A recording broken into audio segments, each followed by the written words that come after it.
Lindsay Heaps and Lyon will be taking on Crystal Dunn and PSG in the French Premier League final. That was my French accent. Okay, you have to do this whole thing in a French accent. Absolutely not. I'm like kind of wiping away tears from embarrassment. Okay. From embarrassment? Was it that bad? A little bit. Hello, everybody, and welcome to Good Vibes FC. I'm Sammy coming to you from the Women's Game World Headquarters in Vermont. And I'm Becky coming to you from the rainy and very beautiful Portland, Oregon. Wow, rainy and beautiful. Yes. I'm in sunny and beautiful. Oh my gosh, so we kind of flipped a little bit. Yeah. Yeah, it's been really sunny and beautiful here, but I really wanted some rain, and I woke up with the windows open to the sound of rain, and it was just like beautiful. Well, you deserve that, Becky. I am so happy for you. Good Vibes FC is presented by Olipop. Use code TWG20 for 20% off at drinkolipop.com. Today on the podcast, we're recapping pretty much everything that happened in the NWSL this weekend, including wins for Louisville and Houston, which I'm actually so thrilled to talk about. Then we're diving into the last weekend of the WSL in England. We'll debate if there should be a tiebreaker for the end of season awards. And finally, we're going to make Becky participate in everyone's favorite segment, Sick and Tired. It's Becky's first Sick and Tired segment. I cannot wait to hear what she has to complain about. That's going to come way at the end of the podcast, so everybody better stick with us. Becky, what's going on in rainy Portland? What have you been up to? I actually got to go on a girls' trip to the Oregon coast, and it's just something that I have never really been able to do because usually I'm playing soccer. And we left on a Thursday, got back on a Sunday. I had never been to the Oregon coast, which is wild. I've been living in Portland for 10 years.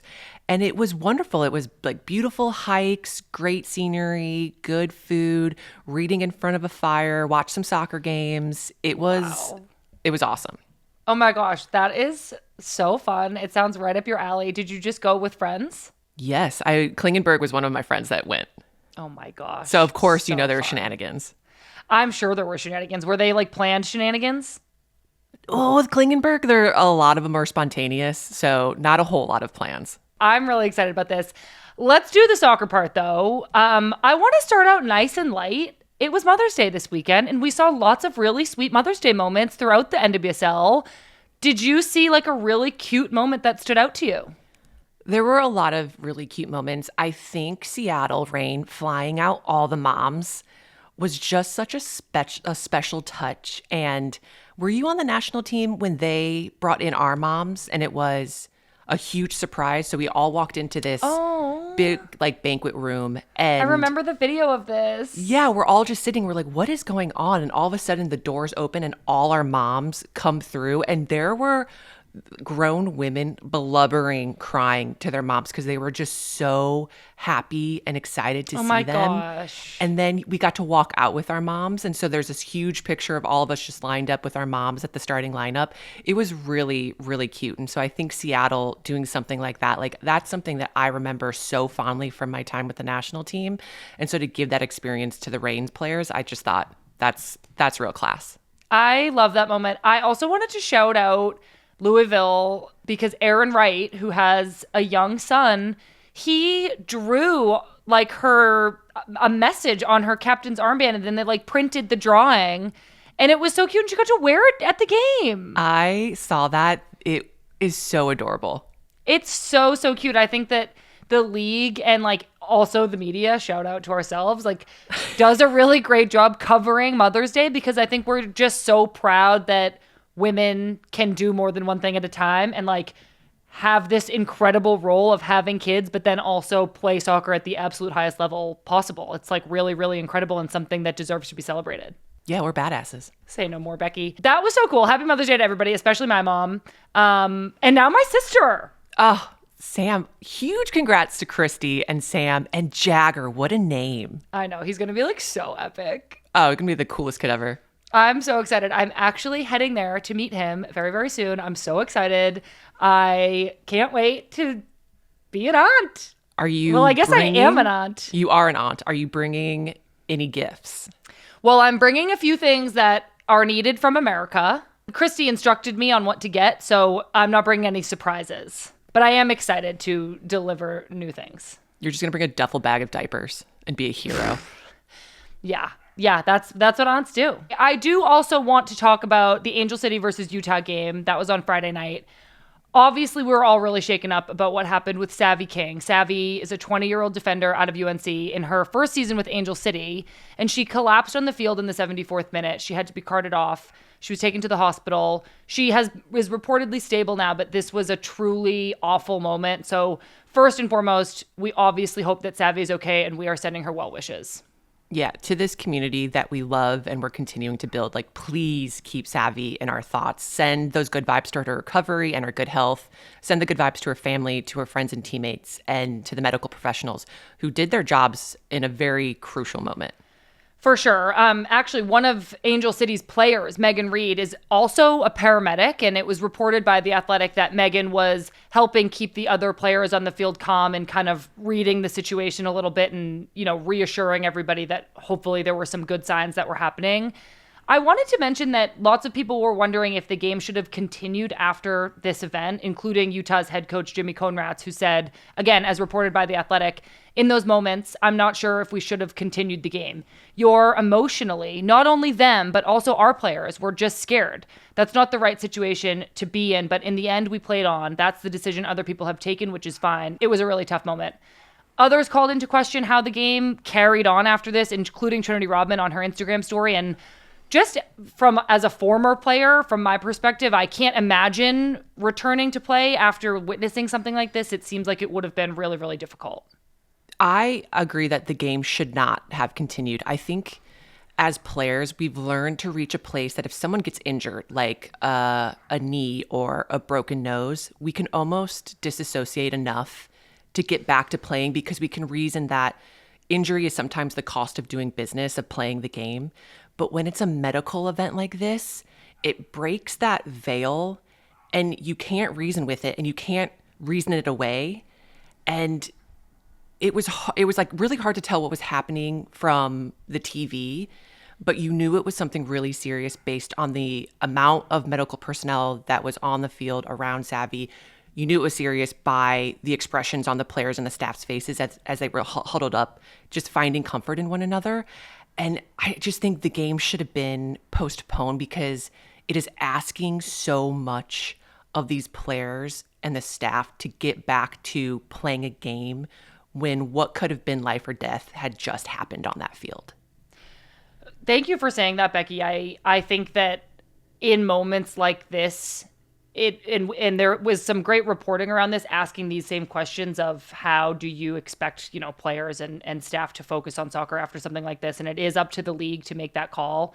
Again, we are sending so much love to Savy. Similarly to like returning to play, it's hard now, even in this conversation, to shift back to the results of the game. It feels like it's not as important with this context of what happened. But Angel City did end up winning this game 2-0 with goals from Christen Press and Alyssa Thompson. And I have to just say, watching Press score was just like so magical. I feel like, one, she scored 24 seconds after coming onto the field. And then I feel like you just get this feeling when she's dribbling and setting herself up that something special is about to happen. And last week on this podcast, Lynn and I specifically talked about Press, and we said that even though she hasn't scored yet this season, I could see that she was doing all the little things right. And then she subs on, she gets this goal in this weekend's game in just such quintessential Press fashion, cutting the ball back and then bending it far post with her left foot. It was beautiful. I mean, how many times have we seen Christen Press do that cut? I know. And you know, like as a defender, you know it's going to happen, but she was running so fast with the ball that I completely understand the defender being like, oh, there's no way that she can cut this under control. She's probably going to go for the cross, so I'm going to go for the slide tackle. And then she still has the ability to get the cut across. And then that finish, I mean, the lefty dinker with a slight bend that goes right over the keeper, but then drops a lot and hits perfectly side netting. It's just Press to a T. I know, it really was. And then we had Alyssa Thompson, who sealed the deal in stoppage time.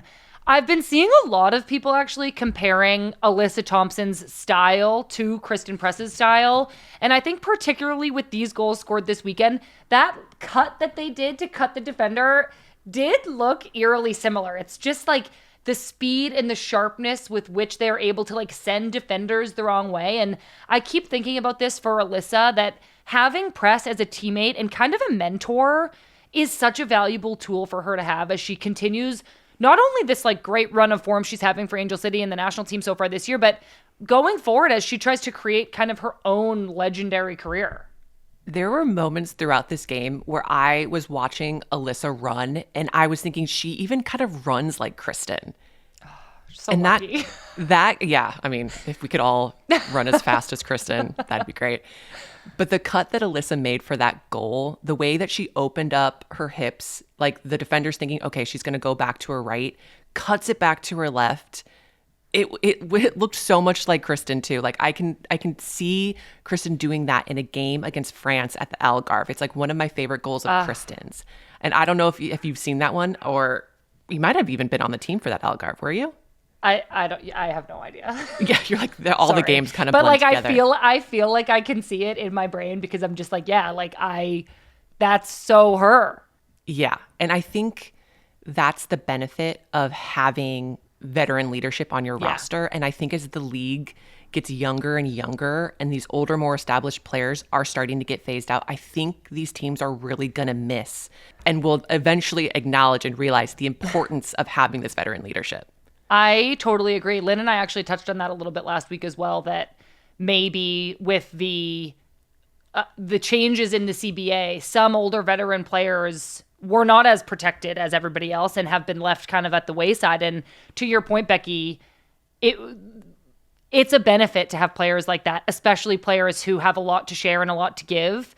And so, yeah, maybe teams will I'm sure teams will miss that soon, but I think where it is still happening, we're all so lucky that we kind of get to see that relationship. I think watching Press and Alyssa and their bond, just honestly through the TV screen and through pictures and through social media, has been like such a treat. It's really, really cool to see some of those things get passed down. The celebration, like how first Christen's celebration, like you could just tell how ecstatic she was and the team was. And then when Alyssa scored, Christen's excitement for Alyssa, like it was so lovely to watch. It's really, really cool. The other big news out of Friday night, Louisville got a big win over Gotham. That's Louisville's third result in a row. Taylor Flint scored a banger from pretty far out, which I think is emblematic of Louisville's season thus far. Taylor Flint has been one of their best players, and it's been really fun to see this team kind of coming into themselves at this point in the year. This is a big result against Gotham. Gotham have been having some mixed results themselves, but obviously they're overall a really strong team. So this was a huge deal for Louisville, and I'm particularly loving this for Bev Yanez, who's one of only 2 women coaches in the league alongside Laura Harvey at Seattle. Love that. I hope we talk about that a little bit more later. We can definitely talk about, I want to bring that up again when we talk about the WSL. Okay, perfect. So going back to Louisville, so Zola and I were nerding out on some data over the weekend. Love that for you guys.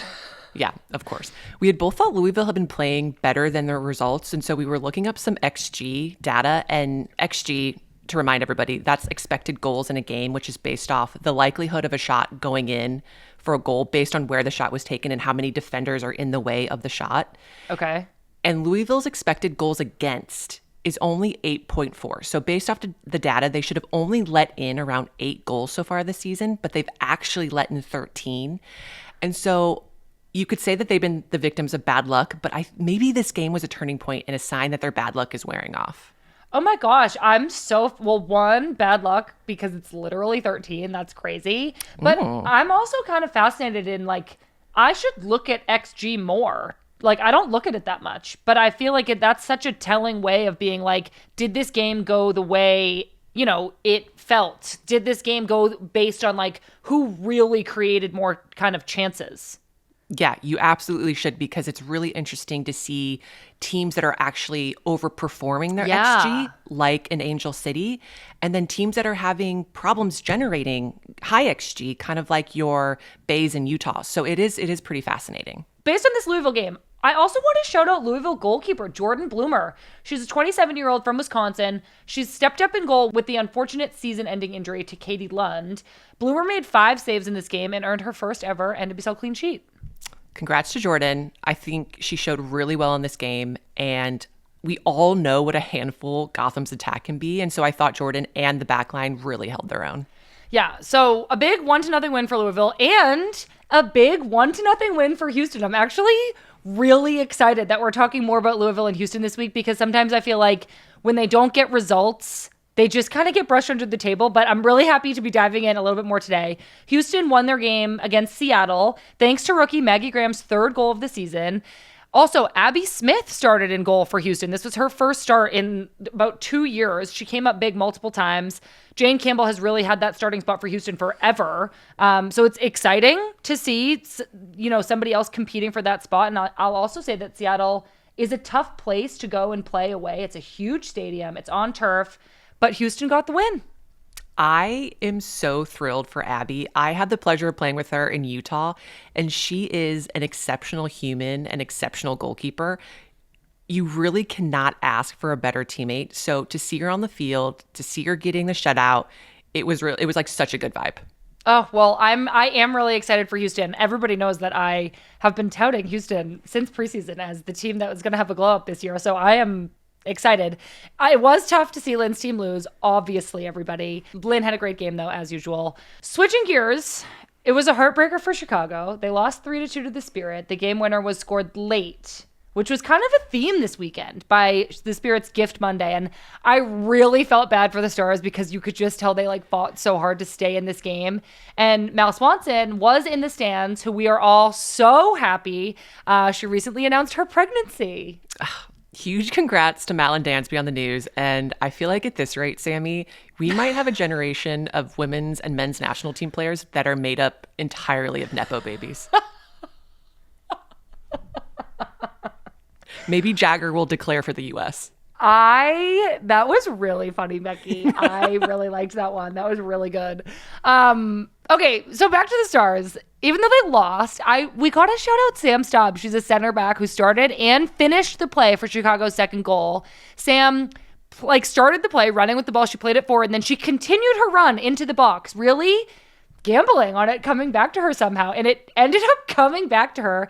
She finished it, tied the game up 2-2. And I was really happy to see her celebrate her first goal since tearing her Achilles last season. I love defender goals, as I know you do too, Becky. And I also love return from injury goals. This is just a really special moment. I wanted to know, Becky, what you saw on this play, this center back instinct to just keep why did she keep going into the box and why did it work out? It is such a strange feeling that takes over and you're you know what? I kind of got this ball a little higher up on the field. My momentum's going forward. I'm just going to continue my run, see what happens. And it's really like a soccer guardian angel is just whispering to you, keep going. And I love that she got rewarded for it. Honestly, it's so weird. It's something just takes over and you're you know what? I'm going to go on a Maisie. I'm just going to keep running and see what happens. And I love, love, love, love that she got the goal. I do too. It was really, really great. I was for her, obviously. I wish Chicago had been able to get a result, but they couldn't, and the Spirit won, and good for them. Okay, I mentioned these crazy late stoppage time goals, so we have two more that I wanted to mention. Orlando was trailing against North Carolina for much of the game, and I was the Courage or Giant Killers, baby. Let's go. Go Courage. Courage till I die. But Priska Chilufya was able to put one away in the 3rd minute of stoppage time to leave the game tied 1-1. This was a tough break for North Carolina to, end on a goal against to get just a tie instead of a win. But they had their 4th sellout in club history. They saw great performances from Ryan Williams and Macy Bell at the back. I just always hated this feeling of working so hard all game and then just right at the end you let something happen. And this goal especially, which was just an unfortunate mistiming from Courage goalkeeper Casey Murphy, just must have been so annoying. I think we should also shout out Denise O'Sullivan. And I know we talked about her a few weeks ago. Bless. Yeah, she was all over the field. And I think you're so right to pick out Macy Bell and Ryan Williams. I thought Macy Bell, it was a defensive masterclass. And then Ryan Williams was just up and down the field my God. All game.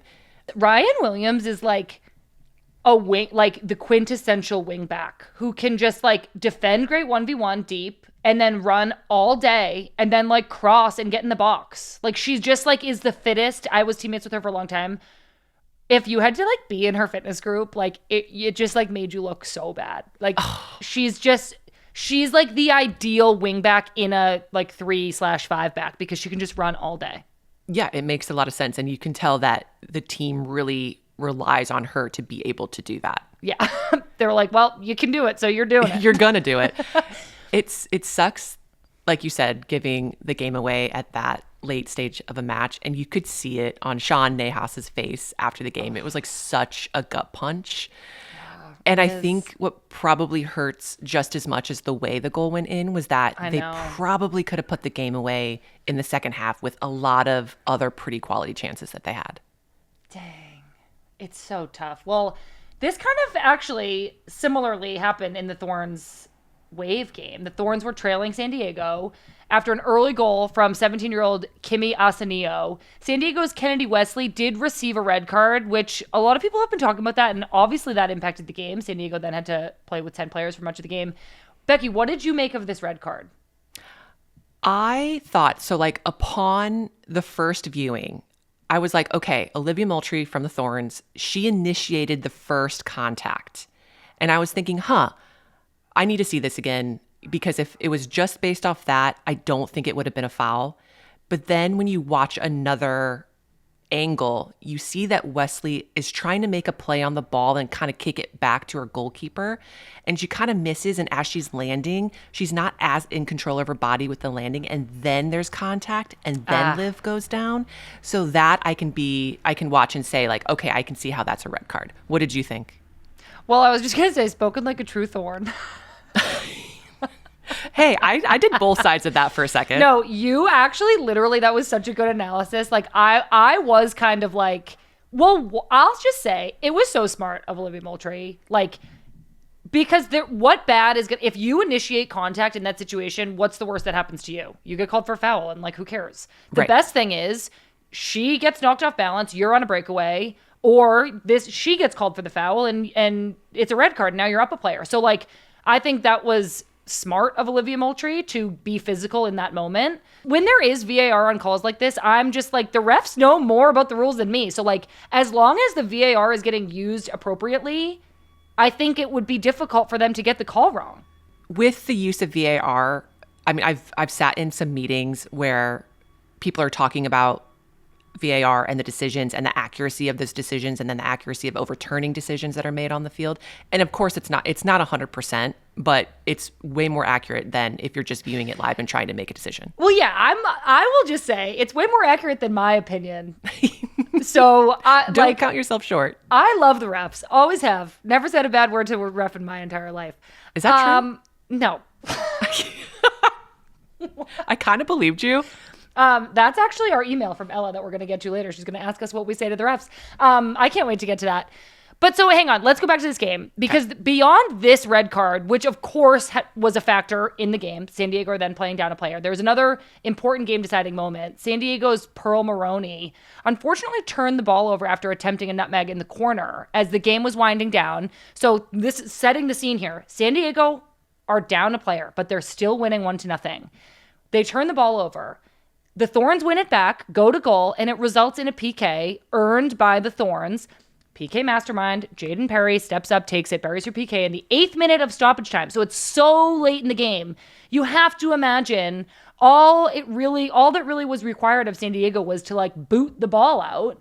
They were so close to hanging on to this one, and they just turned the ball over in a bad area. And Becky, I'm curious, as like a defensive leader, captain, what would you have said in this moment, maybe to a teammate who made this unfortunate error? In the moment, I would not have said anything. I think you can see from her body language on the field that she knew she had messed up. And if anything, you just need to get on with the rest of the game. There's still a PK that needs to be taken. There still could be a save. We need to be organized, clear it in case our goalkeeper makes a save. So I think this is something that gets addressed in the game review in a few days' time, and not necessarily harping on the mistake itself, but using it more broadly as let's remember how we have to play in these different like game situations. If we are down a man and up a goal, how do we see out the game? And what does risk reward look like in our final third? In which case there is no risk reward. You're just booting the ball out if there's any chance that you're going to lose it. Yeah. And so I think it's just going to be used in a broader conversation about going forward into the season. How do we apply this one thing that happened so that it doesn't happen again?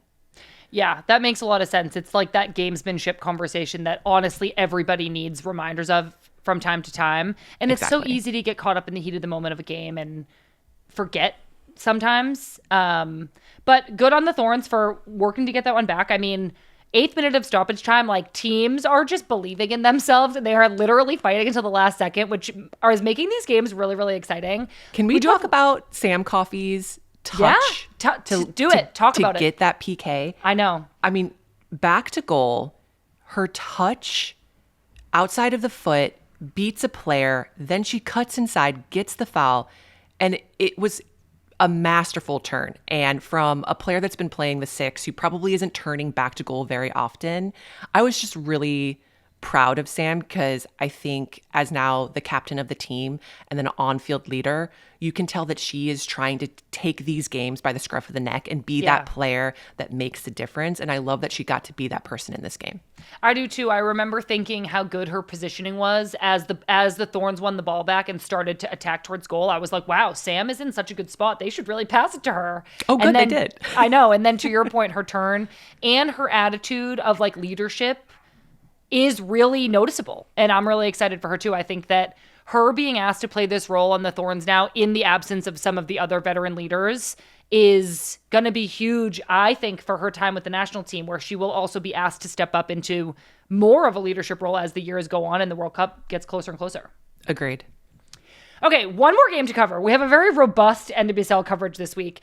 We have to mention Kansas City. They snapped out of their losing streak with a decisive win over Bay. The Brazilians had an incredible day. Plus, Temwa Chewinga ended her quote-unquote scoreless streak of just 4 games. It's hardly a scoreless streak, as this was her 4th goal in 8 games.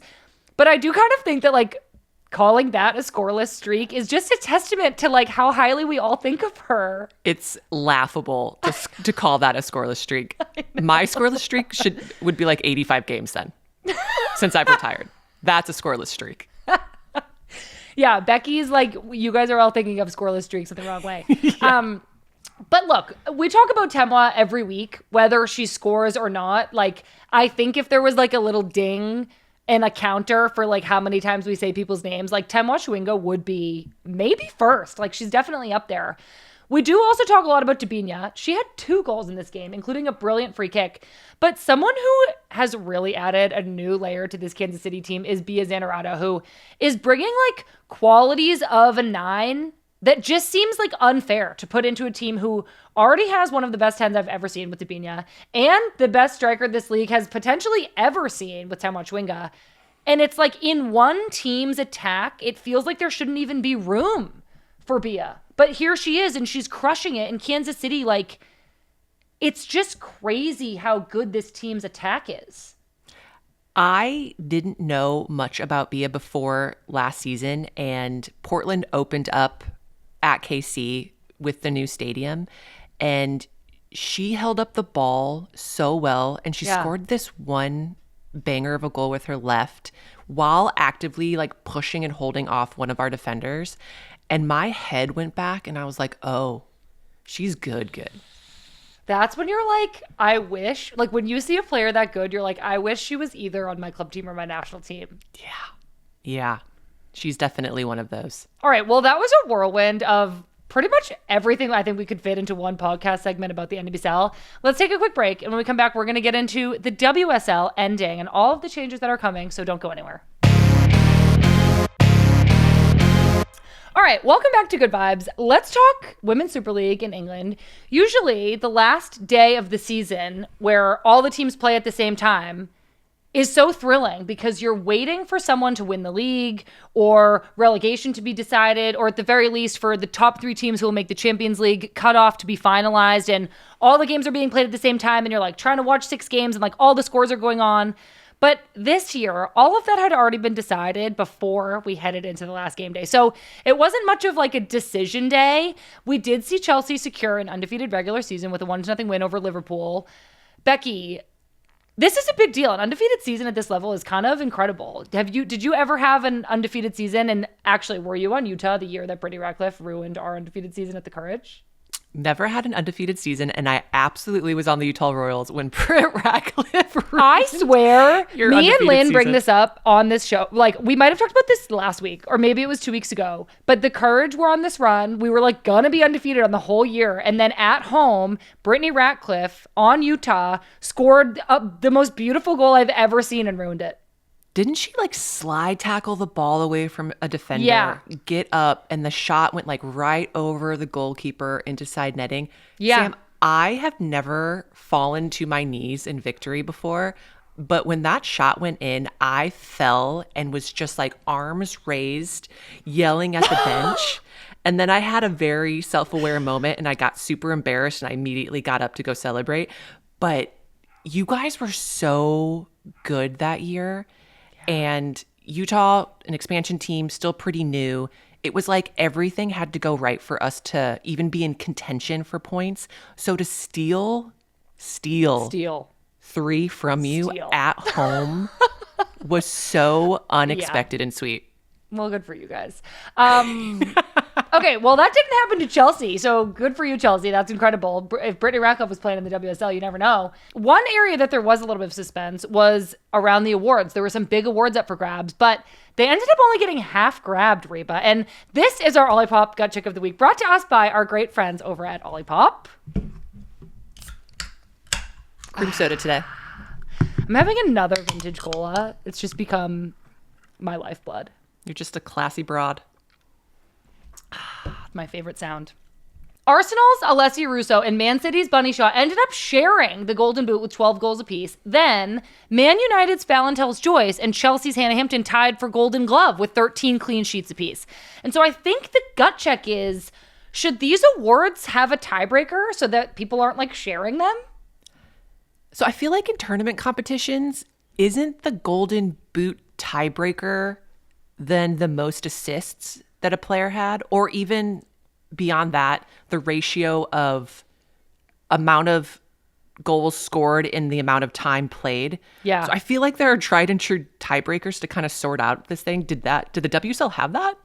Well, so no, I think that they just use that one metric. And I will shout out Pat, who I was talking to about this, my husband Pat, who was like, if you use assists as the tiebreaker, then it's not the award for the most goals scored.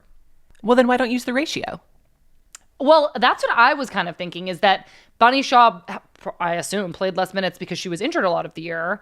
So should she get it because she played less minutes? But then Pat said to that, that's not the award. The award is just like, I don't know, like the definition of the award, I guess, accounts for a tie. But I just think a tied award feels like so not like, I just think I want like a clear winner. I agree with you. And I feel like, okay, to Pat's logic. Is this gut check just like between us and Pat?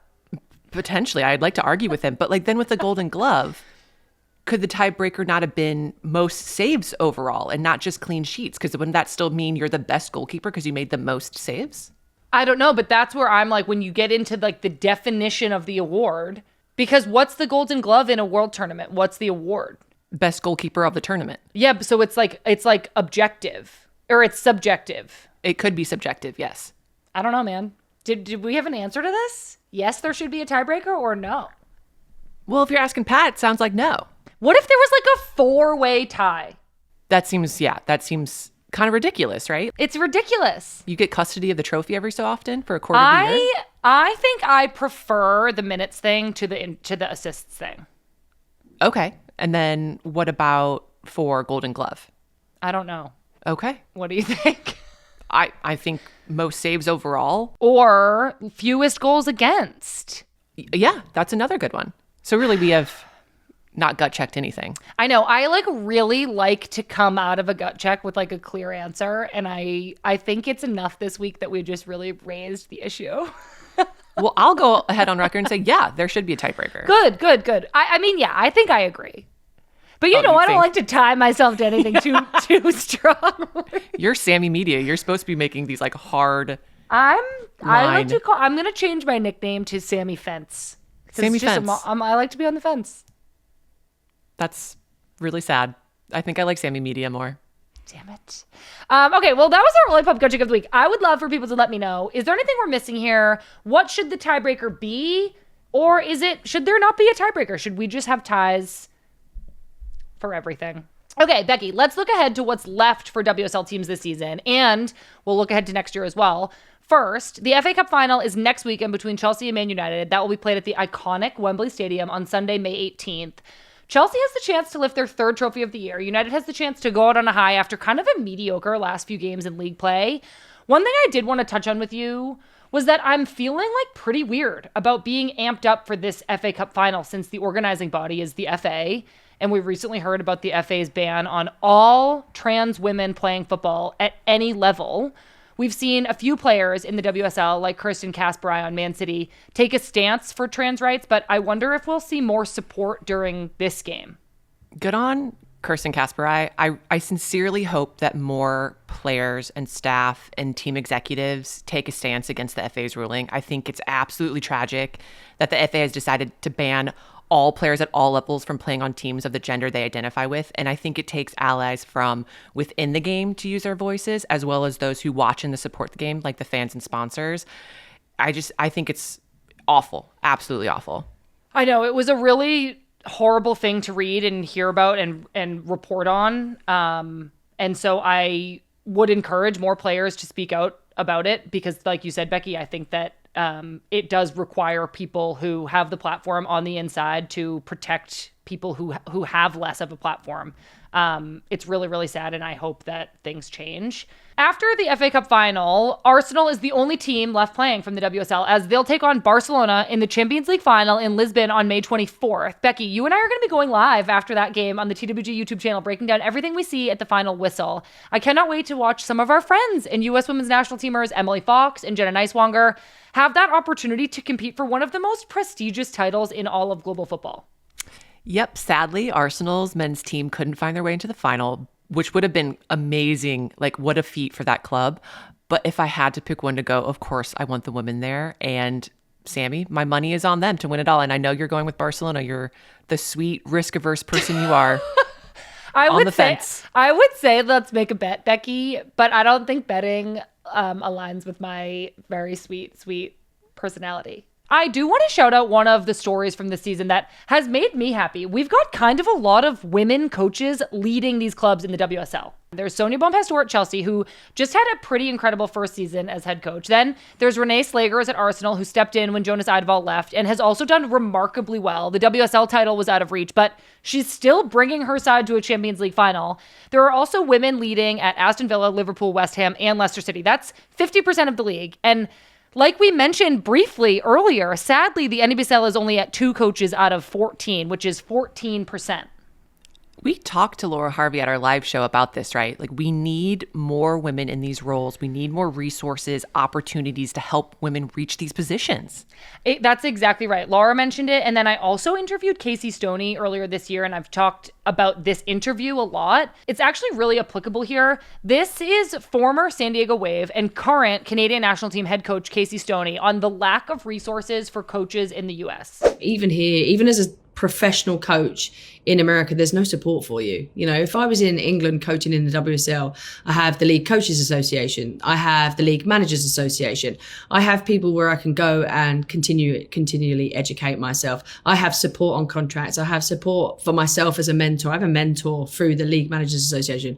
I come to America, there is nothing. No coaches association, no support, literally zero. So clubs have a responsibility to make sure that they're giving female coaches an opportunity, because if that visibility is there, I think that then trickles down through the club, into the youth game. And I think that visibility is so, so key. Well, I would say that is a pretty damning indictment on the state of coaching support in the US. I know. And I think that that was pretty eye-opening to me, talking to Casey Stoney about that, and also even talking to Laura Harvey about it at our live show in Seattle when we were just there. I think that it's not even just for women coaches. It's like all coaches need more support. All coaches need organizations that they can rely on for help. Like, coaches aren't superhuman business people, or coaches are in a similar position to the players where you're like at the whims of the club and at the whims of the league and like you're kind of on your own. And I think that this really calls for more support for coaches, and even our low percentage of women coaches in the NWSL right now calls for some sort of like reevaluation of the pipeline or the resources, the support, the structure, like something is off. Yeah, absolutely. And you look at just the amount of coaches that have been overturned in the last few years in the NWSL and wondering like if we had these organizations and systems in place, like how much more beneficial it could be for the teams and those coaches that are going through these things to then find other opportunities. We compare the NWSL and the WSL literally all the time. I do think that they are among two of the best leagues in the world for women's soccer at the highest level. That's why they get compared, is we also see a lot of transfers back and forth. A lot of our U.S. women's national team players are playing in the WSL. So there's reason to compare. And I think that this metric in particular of 50% women head coaches and ours is only 14% head coaches is something that we should talk about and should be on people's minds as like, well, where are women being failed in the US in the pipeline to becoming a professional head coach? Yeah, and comparisons, like you said, are not always bad. If anything, that can help boost one another to higher levels.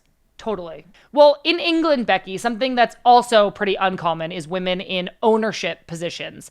Washington Spirit and Lyon owner Michelle King also owns the London City Lionesses. They're a former championship team who won promotion this season, so they'll be competing in the WSL next season against the likes of Chelsea and Arsenal. The London City Lionesses are the first independent women's team to compete at this level, meaning they aren't associated with a men's club, so they don't have that kind of backing or even global recognition that comes with a club like Chelsea, Arsenal, Man United, etc. But they do have Michelle King. She is such a force, and I feel like so much of women believing something is possible is having remarkable women like Michelle King breaking that glass ceiling and being like, look what we can do. I totally agree. So even Chelsea head coach Sonia Bompastor seems kind of excited about Michelle King joining the WSL. Here is Sonia on London City getting promoted. I think what we can expect is Michelle King coming into the WSL and investing money, trying to find players to be competitive in the league next season. If she doesn't come to take some of my players, that's fine. That's fine. She can go for Man City, Arsenal, Man United. I have some names to give it to her. Just not us. Not us. Not just not. I feel like, sure, people should be a little nervous, but also it's so awesome having Michelle King come in. But yeah, she is raising the standards. She asks the right questions and does the right things. And so, yeah, it's going to make people intimidated.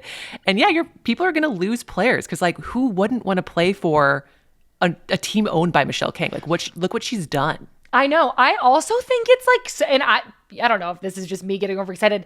It's such a weapon to have all three clubs kind of have this like universal connection for loans, for transfers, for like, I don't know if that's like, you know, how that's going to work exactly, but you could like have a player who's not playing a lot for another team come on loan to London City, or have a London City player, you know, go and get different experiences, play more year round if that's what they need to do. Go, you know what I mean? Go get medical help somewhere else if they're injured. I just think it's like kind of a sick setup. For sure. As a player, you'd have to think like long term, like this could be a really great situation for me. Totally agree. Michelle King, heart you, you know that. Okay, in other WSL news, relegation is staying after an idea was briefly raised to take Pro Rel off the table earlier this year. Becky, you and I talked about that a little bit on this show. But the WSL has lots of changes that are happening, including a total rebrand of its logo. They're calling it a new visual identity. Plus, the name of the championship is changing to be WSL 2. I don't think necessarily any of the rebrand is crazy. A lot of comments are definitely talking about the visual component. I will say I saw a lot of like plays on like pitch please, and I am supportive. I sometimes feel like we need to remind people that like we're not 12 and that like hot pink and like pitch please is like not necessarily like representative of like women's professional soccer players. So we're going to read some comments from some fans on the WSL's post that's launching their new brand identity. Proper Chelsea on Instagram said, Better refs? Nope. Goal line technology or VAR? Nope. So what can we do to improve this great league then? Well, we renamed the championship and created a new logo. But also, it's Andy Burton on Instagram said, the negativity around this is insane. It's the most exciting time for women's football in your lifetimes. There's focus on the league, the players, investment, and growth. Change is inevitable, and without it, there's no improvement. It's hot and cold, Reba. There's a reaction. Of course, there's going to be a reaction to everything. Sometimes I think that, we react to stuff with our gut and everything's going to be fine. I don't necessarily think that the rebrand is going to hurt anything. And I actually hope that the organizing body behind this did a lot of research and maybe this is going to actually appeal to new audiences. Yeah, I hope that the league is able to spend energy and space on doing both rebrands and also making sure that the players and the teams are being taken care of. And because we know in the NWSL, if you go market to market, there are big changes between the quality of stadium resources or playing field or medical staff. And so I can see both sides where, yeah, of course, this could only enhance the league with, new changes, whatever, but also making sure that at the end of the day that the most precious resources that this league has, which is the players, are really being taken care of. And a lot of resources are going to them to make sure that they are in safe environments and can be the best professionals that they can. So well said. And I think that there's just one other area that feels like really necessary with all of the, possibilities for rebrands going on is that like, when I think of the WSL and I think of like 46,000 people going to Emirates Stadium to watch Arsenal play, there is a core audience there that this was already working for. And I just don't want to like alienate Arsenal fans who are showing up and doing such an incredible job supporting this team with a rebrand that is maybe targeted at a different audience. And I think that Arsenal's obviously one of the biggest clubs, and so maybe this rebrand won't affect them at all, or maybe they actually just like don't need any changes in order to be a successful club. Maybe some other clubs do need to reach new audiences. I don't know, but I think that rebrands and revamps and like vibe shifts can be really tricky because you have, especially for some of these big clubs, a core audience that loves this club for what it is and what it's been for years and the history behind it. And like changing your marketing can just be like pretty sensitive.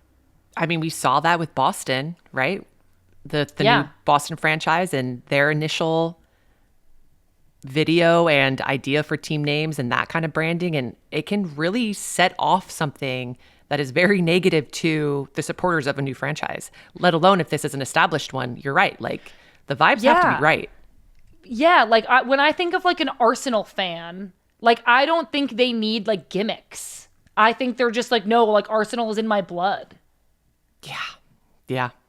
And so again, like I always find it's so hard for me to criticize because I want this league to do well. I talk about this league every week. I love watching it. The players who are in it are so talented, but sometimes it feels like the business ideas don't always align with like the players and the clubs and the fans. And it's so important that they try to get that right. And you would think that they do go on these listening tours, that they are doing the research, that they're doing the interviews. And so here's hoping. I mean, well wishes to all and to all a good night. We need to take one more quick break and then we're back for some more news and an email from our friend Ella. So we'll be right back. Welcome back to Good Vibes FC. Let's talk a little bit about the news from around the rest of the soccer world, starting with Lindsay Heaps and Lyon will be taking on Crystal Dunn and PSG in the French Premier League final. That was my French accent. Lyon beat out Dijon yesterday. Lyon beat out Dijon yesterday thanks to 4 big goals from Eugénie Le Sommer, Vanessa G, Ada Hegerberg, and of course, U.S. Women's National Team captain Lindsay Heaps to qualify for the final against their rivals, Paris Saint-Germain, this Friday at 3 p.m. Eastern Time, which you can catch on DAZN. That'll be a really good game. Okay, you have to do this whole thing in a French accent. Absolutely not. I'm like kind of wiping away tears from embarrassment. Okay. From embarrassment? Was for it you, that yeah. bad? A little bit.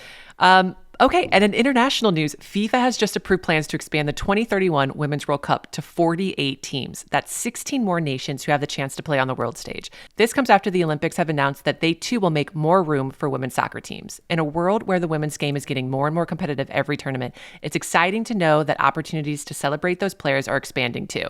It also means we will all have more soccer to watch, and as of right now, the United States is the only country who has submitted a valid bid and is expected to host in 2031. Sam, I think this is great because it just gives more federations and teams a chance to compete at this highest level. And to me, that's really exciting. Yeah, I think that when I think about a World Cup, it's like the teams who like get the most from the exposure and the opportunity are oftentimes the teams that like just qualified. And the teams that like aren't quite qualifying in a 32 team tournament would just get so much exposure and experience. And then of course there's even like, you kind of get money from FIFA when you compete in a tournament like this. So it will help those federations make their teams better. And I think it's great. Yeah, I think people will argue, the quality of the games will go down if you're adding this many more teams. And to that I say, no, this is giving opportunities to players to experience this level. And if anything, it just raises the quality of the global game. Yeah, I think that you need, it's like is that a catch-22 when it's like, well, you need to be playing in these tournaments to compete at these tournaments. But if you can't qualify for these tournaments, then you can't play in these tournaments and then you can't compete in these. Did that make sense? If you're listening to this on audio, I'm doing a really helpful hand motion where I'm like saying all these things around in a circle. And so I just recommend watching this on YouTube so you can really see what I'm demonstrating. I am just impressed that you did a literary metaphor with Catch-22. Well done. Well, I would call this a physical literary metaphor. Okay, even more advanced. Metaphysical metaphor. We got some news from another tournament, the CONCACAF 2025-2026 Women's Champions Cup. The semifinals are actually next week on May 21st with Gotham taking on America and the Thorns taking on Tigres. You can watch those on Paramount Plus. But we just learned more information about the next edition of this tournament. Of the 10 clubs competing in like next year's tournament, 3 will be from the NWSL, Gotham, Orlando Pride, and the Washington Spirit. Those were the top 3 teams from our 2024 season, and the group stages for that are expected to begin August 19th. All I can say is go Thorns. And finally, Sam, we wanted to share an update about a story that caught the whole women's sports world's attention. A few weeks ago, the English club, the Wolverhampton Wanderers, aka the Wolves, were shocked to learn that as they battled for promotion from the 3rd-tier league to the 2nd-tier league, their front office had actually made the decision months ago not to even file the paperwork for promotion and didn't tell the players until the season was over. So nothing the team was doing on the field even mattered, at least to the owners. After outrage from the players and fans, the front office has seemingly admitted their mistake. They will now apply for a license on an annual basis, and they have committed to more transparency with their players. They will also establish an independent board to advocate for and lead the women's side of the club. This was really hard to read and to understand the intentions of the team to not even tell their players. I don't understand what the reasoning behind that was, if only to avoid scrutiny. I don't really understand the reasoning either, obviously. I think what I will say is that I'm grateful that there's like journalism going on that did make this a huge deal, even here in America, enough to like kind of hopefully help motivate the club to be like, we can't be embarrassed like this again. Like, we have to do right by our players. And I do think that this is like, sometimes I think that the media, especially social media, can be like a negative place to be, but highlighting something like this on behalf of what's best for the players is like the power of it. And I think this result, which is now has the team saying, we're going to do right by our players, we're going to apply for this every year, we believe, and we want to get promoted, and we're going to be prepared when it happens. This is like a good outcome. And so like credit to the players and credit to everybody who reported on it, because I think that like probably helped create motivation for the club to do the right thing. It was unacceptable by the club, for sure. All right, Becky, I want to go over to the inbox. We got an email from Ella that asks, hi, Sam, Becky, and Lynn. Huge fan of the podcast. I'm a Thorns season ticket holder and a big fan of Becky, which is why I am personally offended that I haven't seen a picture of Sam wearing her Becky scarf yet. Oh my God. That's a great point, Ella. We all know I'm your least favorite. Are you talking to me? Yeah, I get it. I'm the tag along in this throuple of a friend group.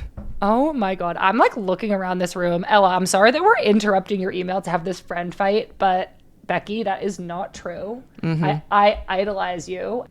Keep giving Ella's email. Okay, back to Ella.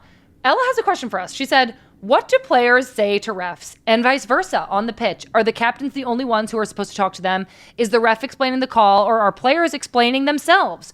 When things are particularly heated, what are the general don't do rules with refs to avoid a red card for misconduct? Thank you, Ella. Ella, incredible email. I think this is actually quite interesting. I feel like the fans probably want to know, when they can't lip read, what are the players saying to the ref? So I have always been kind of the mind that if something needs to be told to the ref, the captain is probably the best person to do that. And so if players are having an issue, coaches are having an issue, you talk to the person wearing the armband can talk to the ref. And like the refs usually ask for that before games as well. If you got something to say to me, talk to the captain and they can talk with us.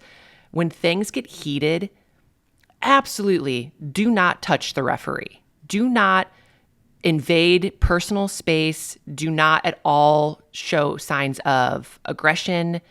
These are all huge no-nos. There is an epidemic going on in the soccer community around referee abuse. It is a real thing. And so you need to treat the refs with respect. You're not going to agree with everything that they decide. And that's, I'm sorry, just part of the game. But speak respectfully. Do not touch them. Do not invade space. Try to understand that they are also humans. They are fallible. And if there is a reason to advocate for one of your players, absolutely say, this is what I saw. I'd like to understand what you saw and why you're giving this card or why you're giving this decision. And I mean, there have been times absolutely where you're like, okay, I know that this ball hit my hand, but it hit my body and then hit my hand. And so like putting that into their heads so that if they have to go review, like this happened to me in the Gotham quarterfinals last year. Like, this is what happened. Like, go and you'll see that it hits my body, hits my hand. A potential handball against you was reviewed by VAR and they didn't give it. And they did not give it. Yeah. Right. Because hit my body, hit my hand. And it's just like, this is what happened. You'll see that. And maybe they'll, in their mind, will be like, oh, okay, I will like to see what she says. And so those are the things. Those are my kind of tips. Sam, what do you got? Well, I was not going to give as respectful or well thought out of an answer. I was just going to tell Ella things I used to say to refs, but in the spirit of not doing that after what you said, I think I'm going to just say I was probably rude to refs. And I think oftentimes, like, yeah, you're just heated. But I think what you said is actually really important, Becky. And I think that you're right to point out that refs are human beings, and like screaming at them is a crazy move. It's not helpful. Like, how many times It's not helpful. They're not going to change. That's what my dad literally always says. He goes, Yeah. they're not going to change their decision because you're yelling at them. Exactly. Like, when in the history of soccer has that happened? It's like, okay, this way. Like, they would You're never do that. So I think the respect thing is actually really, really important. And I appreciate this question. Thank you, Ella. Thank you, Ella. And thank you, Becky, for just keeping us connected to our moral compass. You're welcome. If anybody else has questions, especially for Becky, don't forget you can write us an email anytime at womensgamemib@menandblazers.com, and maybe we'll read it aloud on the show. Okay, Becky, I am even more excited about this now. This has become a really great segment on this show, but it was born out of Lynn complaining. So we have to force you, but right, it always comes right here. It's right before we give our good vibe. So we have our most grateful moment of the day sandwiched up against our least grateful moment of the day. And you just basically have to like flip out about something that you're sick and tired of. Okay, can I do a soccer edition of this? Yeah. Okay. Off the top of my head. Yeah. Foul throw-ins. Why can't people throw the ball Sick in and tired. properly? Sick and tired. Diving. Always going to be a She's pet given peeve us of mine. more than one. Oh, Diving, yeah. Sick and tired. Yeah. And last but not least, and this might be problematic, is I do not like it when players try to hype up the crowd during games. You know, when they're like lifting their hands up like this? Yeah. I despise that. I'm sick and tired of that. Oh my God. I'm so glad we asked you. Do you have any this week of your sick and tireds? This week I have been sick and tired of the clouds. It was rainy all last week. All I wanted was to sit in the sun, and it was cloudy. And I was sick and tired of it. And now it's a little bit cloudy, but I can't really complain because it was sunny most of the day. Well, what do you think England's going to be like right now? I actually heard that it's going to be beautiful.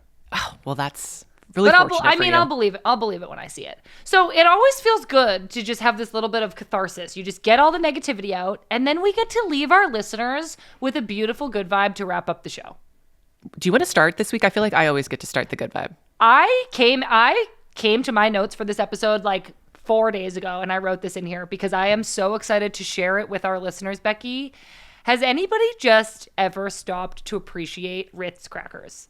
Yes. Ritz crackers are literally so good. And that's my good vibe. It's just it's so simple. It's a little bit nostalgic. I like to put the salt side down on my tongue so that I really get the salty side. And then I just like to eat the whole sleeve and just be yeah, I had a sleeve of Ritz crackers. I love them. They're so good. And they're my good vibe.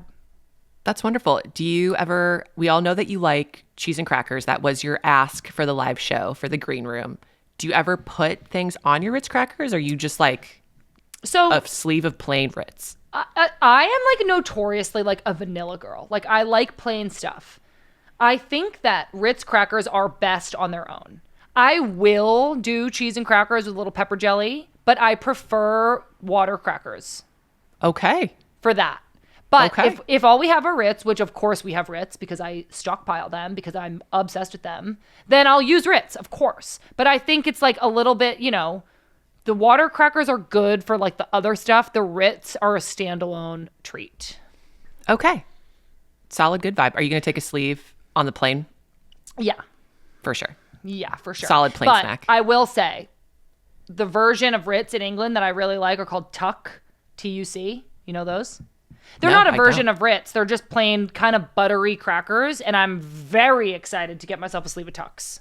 Oh, okay. Something to look forward to. Yeah, my two favorite foods in England are Tuck crackers and Special K. Special K. Don't we have Special K? It's not the same. It's not the same. Okay. Oh, no. It's not the same. All right, we'll have to dissect this at a later point for sure. We can dissect it when I'm having a fresh bowl of English Special K. I'll let you know what all the differences are. I'll just tell you now. It's like diet cereal here. It's when you're on a diet, so it's airy. It's they put too much air into it to make it have less calories. Whereas in England, it's actually a weedy flake where it's it's not trying to be on a diet. It's just I'm a cereal. Okay. But Thank here, you for explaining it's that. 25 calorie, and it's just it tastes like air. Okay. I don't even know. I'm so self-conscious now. What's your good vibe? Okay, my good vibe. Change of pace here. So to give a little context, at Providence Park, the Rose City Riveters hand paint these banners specific to players, and they hang them up every game. And I have had one for years that says, "Oh my God, it's Becky." And it's from the opening scene of a music video by Sir Mix-a-Lot, Baby Got Back. I thought you were about to say an obscure song. No, it's a pretty well-known song, I would hope. Yeah, when they go, "Oh my God, Becky." Exactly. Yeah. So I've always loved this banner, and I was really sad, retiring and being oh, the banner's never going to be up there again. And so at the beginning of the girls' beach weekend, which I talked about earlier in the podcast, my friends got me a retirement gift, and it's a smaller version of this banner that they got the Rose City Riveters. They asked them to repaint it for a smaller one. And so for home use. Yeah. So Aww. I'm not good at adulting. And so there's not a lot of decorations up in the house. And now I have this lovely framed Sir Mix-a-Lot Baby Got Back banner that I can put up. Becky, that is so amazing. Isn't that so sweet? It's such a thoughtful gift. It's so thoughtful. It's so sentimental. And it's also just a little bit of it's Sir Mix-a-Lot. And I just love that. Classic. So classic. That was a great good vibe. Don't know if it stands quite up to Ritz Cracker as a thoughtful retirement gift, but it's okay, Becky. Maybe next time. That's it, everybody. We did our sick and tired. We did our good vibe. That means the episode is over. Please make sure that you are subscribed to this podcast on YouTube, on Apple Podcasts, on Spotify. And you can also follow along with us on social media everywhere at Women's Game MIB. Send us an email, subscribe to the newsletter, etc., etc. We love you so much. All right, everybody, that is all. I'm Becky Sauerbrunn. And I'm Sam US. Love ya.